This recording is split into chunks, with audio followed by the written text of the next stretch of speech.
آج 24 رمضان المبارک ہے۔ آج کا ہمارا موضوع والدین کا مقام اور ہمارا اسلام۔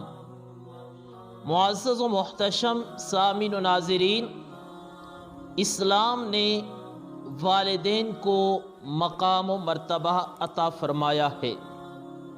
اسلام سے قبل والدین کو عزت کی نگاہ سے نہیں دیکھا جاتا تھا، والدین کے ساتھ بہت برا سلوک کیا جاتا تھا۔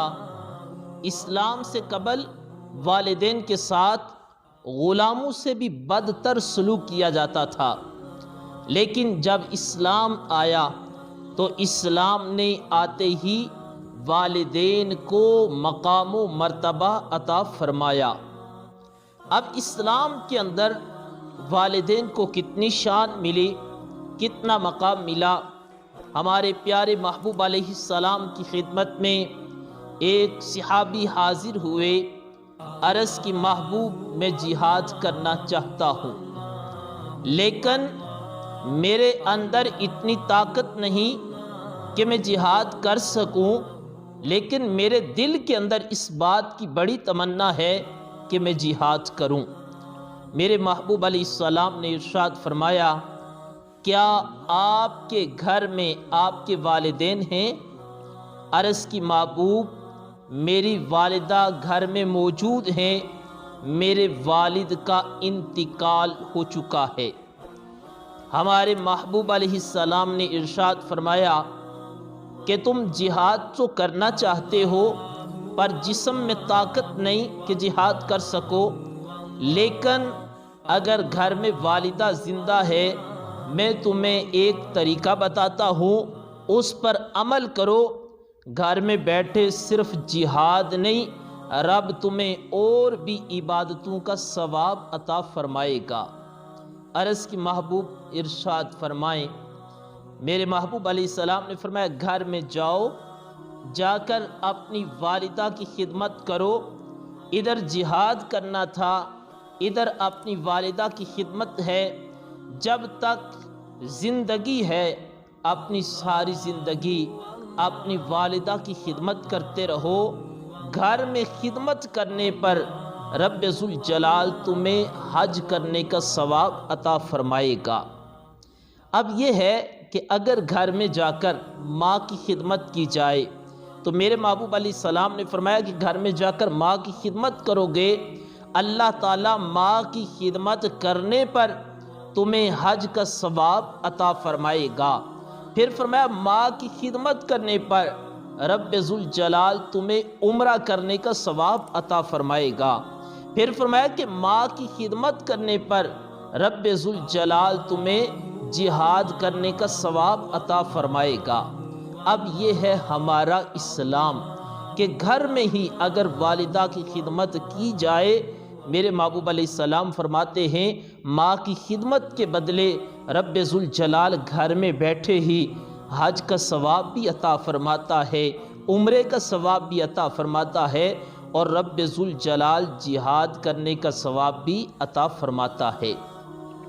اور پھر ہمارے پیارے محبوب علیہ السلام دیکھو کہ آپ نے کس طرح اپنی امت کو ماں کی عظمت، اس کی شان، باپ کا مقام اپنی امت کو ارشاد فرمایا، تاکہ میری امت کو اس بات کا پتہ چل جائے کہ اسلام کے اندر والدین کو رب نے کتنا مقام عطا فرمایا ہے۔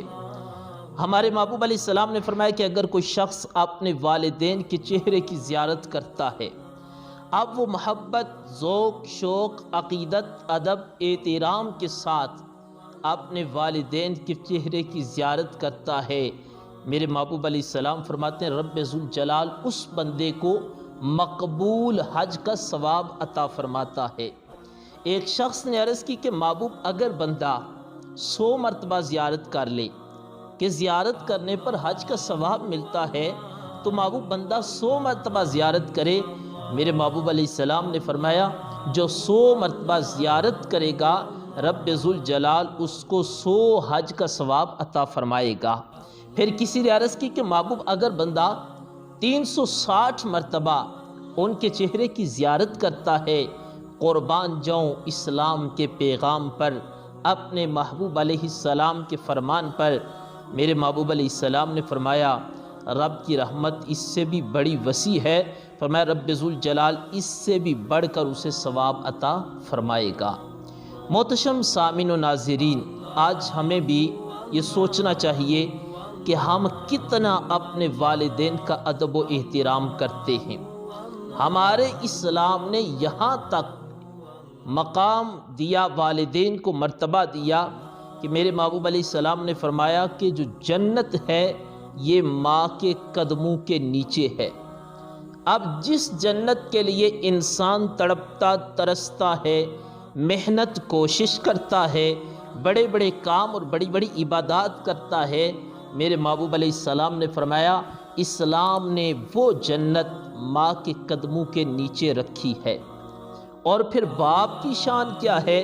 میرے محبوب علیہ السلام نے فرمایا جنت کا جو مین دروازہ ہے، جنت کا جو بڑا دروازہ ہے، درمیانہ دروازہ، میرے محبوب علیہ السلام نے فرمایا وہ تمہارا والد ہے۔ گویا جس نے جنت کو حاصل کرنا ہے وہ ماں کا بھی ادب کرے، اپنے والد کا بھی ادب کرے، ان کا احترام کرے، ان کی خدمت کرے، تو جب وہ اپنے والدین کی خدمت کرے گا اس کی برکت سے رب ذوالجلال اس کو جنت عطا فرمائے گا۔ اور ہمارے پیارے محبوب علیہ السلام نے اپنی امت کو یہ تعلیم ارشاد فرمائی، فرمایا یہ نہ ہو کہ کوئی شخص بس وہ نماز پڑھتا ہے تو نماز پر بڑا مان کرتا ہے، اگر روزہ رکھتا ہے تو روزوں پر مان ہے، حج کرتا ہے تو حج پر مان ہے، زکوٰۃ دیتا ہے تو زکوٰۃ پر مان ہے، قرآن کی تلاوت کرتا ہے تو اس پر مان کرتا ہے۔ فرمایا کہ حاجی ہو، غازی ہو، نمازی ہو، قرآن کا قاری ہو، وہ بہت بڑا سخی ہو، سب کے لیے یہ ضروری ہے کہ وہ اپنے والدین کو اپنے ساتھ راضی رکھیں، کیونکہ میرے محبوب علیہ السلام نے فرمایا والدین کی رضا میں اللہ تعالیٰ کی رضا ہے، اور والدین کی ناراضگی میں اللہ تعالیٰ کی ناراضگی ہے۔ جس نے اپنے والدین کو راضی کر لیا اس نے رب کو راضی کر لیا، اور جس نے والدین کو ناراض کیا اس نے اپنے رب کو ناراض کیا۔ تو آج ہمیں سوچنا چاہیے کہ ہم اپنے والدین کا کتنا ادب و احترام کرتے ہیں۔ اس سلسلے میں میں بارہا مرتبہ یہی گزارش کرتا ہوں کہ والدین کا ادب و احترام اس کے بے شمار تقاضے ہیں، ان میں سے ایک تقاضا جو اللہ تعالیٰ نے ہمیں قرآن کی صورت میں عطا فرمایا، فرمایا اُفٍّ وَلَا تَنْهَرْهُمَا، اپنے والدین کے سامنے اف تک بھی نہ کرو، کہ آپ جب اف کرو گے اس سے ان کو تکلیف ہوگی۔ جو اسلام ہمیں والدین کے سامنے اف کرنے کی اجازت نہیں دیتا، وہ کب یہ اجازت دے گا کہ ہم ان والدین کے ساتھ بدتمیزی کریں، ہم برے الفاظ کے ساتھ انہیں پکاریں، ہم برے لہجے کے ساتھ ان سے بات کریں؟ آئیے اگر رب کو راضی کرنا ہے اپنے والدین کو راضی کریں، ان کا ادب و احترام کریں، ان کی خدمت کریں، اسی میں اللہ تعالیٰ کی رضا ہے۔ اللہ تعالیٰ ہمیں اپنے والدین کا ادب و احترام کرنے کی توفیق عطا فرمائے۔